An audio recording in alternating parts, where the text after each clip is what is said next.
What up? T-Bob here. And Jake as well. And look at you. You done stumbled upon little OTB Saints, where we bring you all the latest black and gold coverage. Who are the Saints going to draft? Who's going to be their quarterback? What does the salary cap look like? All that information and more.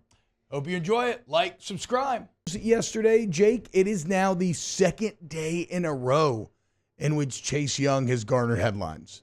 He's still doing limited full team reps, but I'll just read you an excerpt from Nick Underhill's New Orleans Football article on Chase Young. Quote, "It wouldn't be overstating it to say that Young has had the most dominant performance by a defensive player this training camp.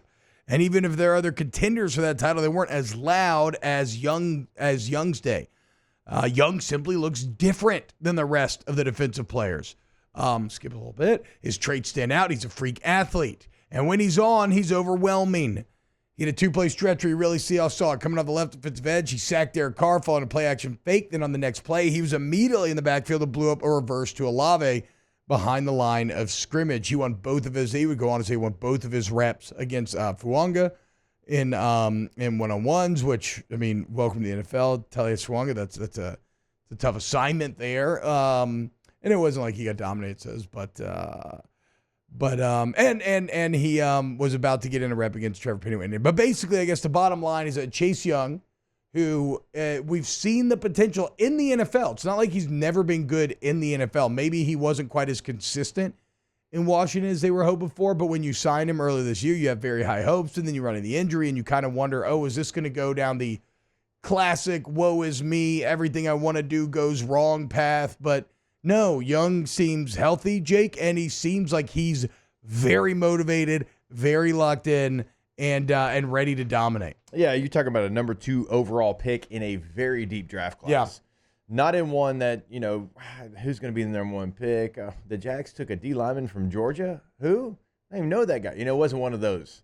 It was a very deep, one of the deepest maybe when we take a look back at it that there's been in a 25-year period. I mean, it was filled with superstars, and he was number 2 in that draft. And so the talent's there, and you're right. He has shown flashes. Staying healthy's been one of the things that he's certainly had trouble with. And coming into this, right, he's got an injury that he's trying to probably slow play a little bit here in training camp, but it doesn't feel like he's slow playing it with all the headlines that we've seen from him. But this could be such a good move for the Saints. I mean, they took a flyer.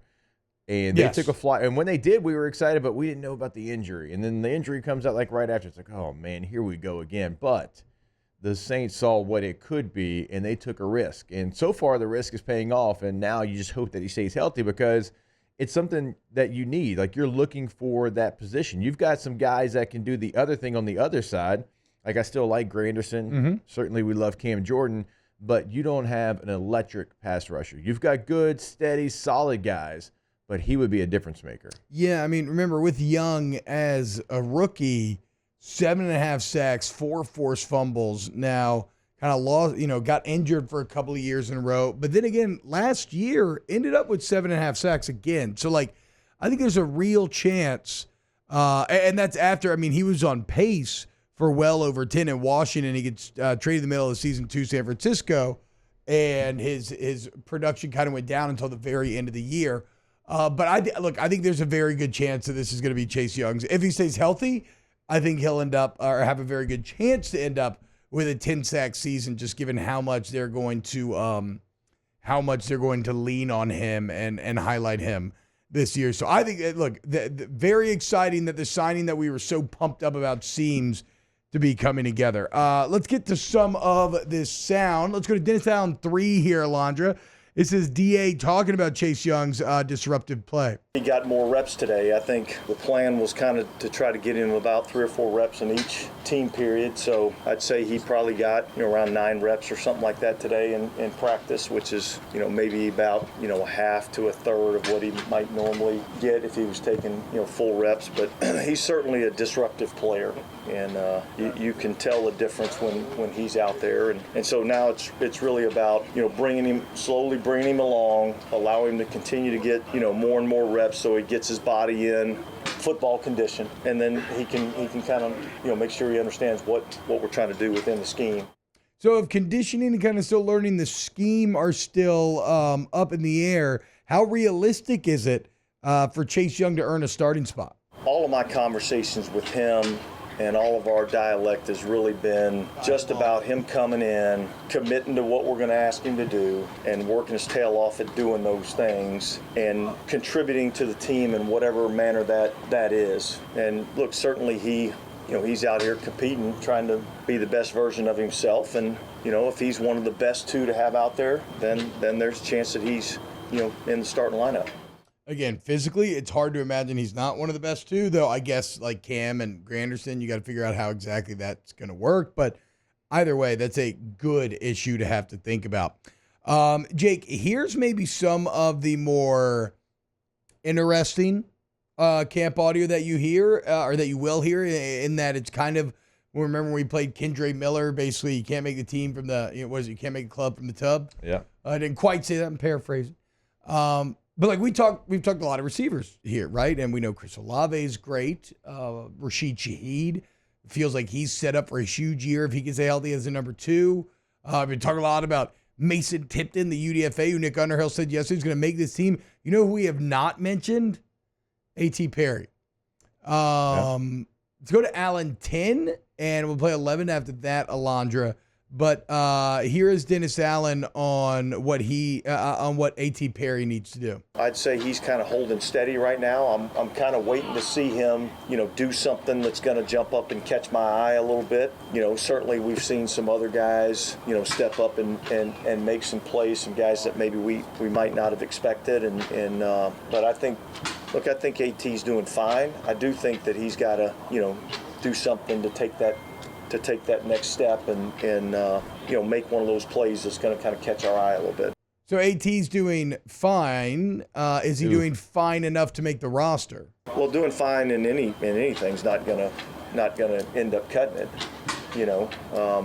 and so yeah, I mean, he along with a lot of other guys have to do some things to catch our eye and impress us, and so I'm still waiting on that from him.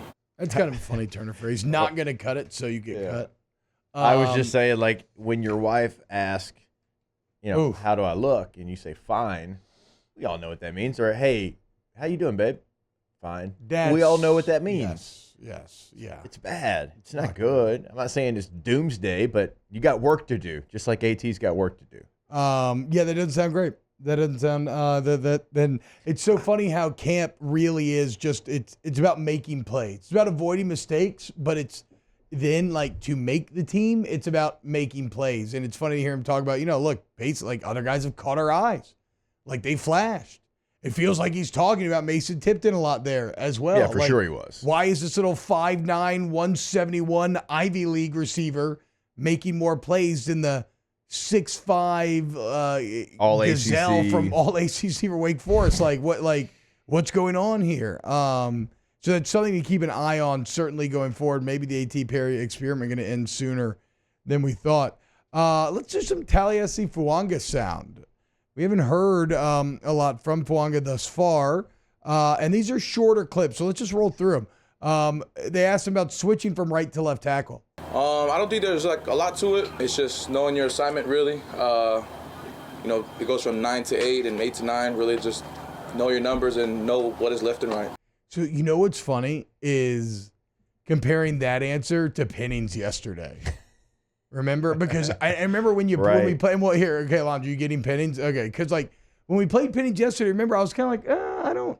Yeah, that's kind of interesting to me that he's because like that was always kind of, now obviously I did not play at that level, so understand that, but at the level that I did play at, going from left guard to right guard wasn't something overwhelming. I guess it would fall more on the Fuaga side. Here's what Trevor Penning said about switching sides. It's definitely an adjustment for sure, but from the moment I figured out I was switching to now, I definitely feel a lot more comfortable.